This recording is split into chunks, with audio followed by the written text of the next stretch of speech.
आहे की मान्सून पूर्व आणि मान्सून या दोन्ही पावसांनी फळ पिकांना आणि जिल्ह्यातल्या बऱ्याचशा पिकांना मोठा फटका बसला आहे.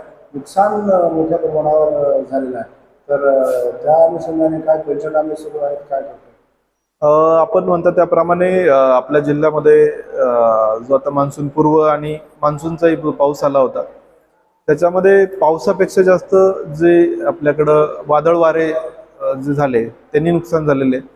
आणि त्यातही आपलं प्रामुख्याने केळी पिकाला फटका बसलेला आहे. यामध्ये अर्धापूर मधले 51 गाव आहेत, हदगाव मधले 38 गाव आहेत, मुदखेड आहे, त्यानंतर देगलूरमध्ये काही प्रमाणात आहे. तर अशा प्रामुख्याने काही ठिकाणी याचा फटका बसलेला आहे.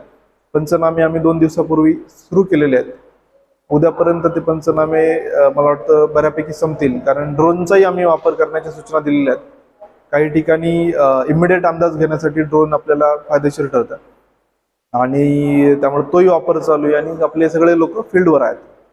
आणि माननीय पालकमंत्री साहेब पण उद्या त्यासाठी दौऱ्यावर येत आहेत, ते व्हिजिट करणार आहेत. तर साधारणतः 4,500च्या आसपास एक प्राथमिक अंदाज आलेला आहे.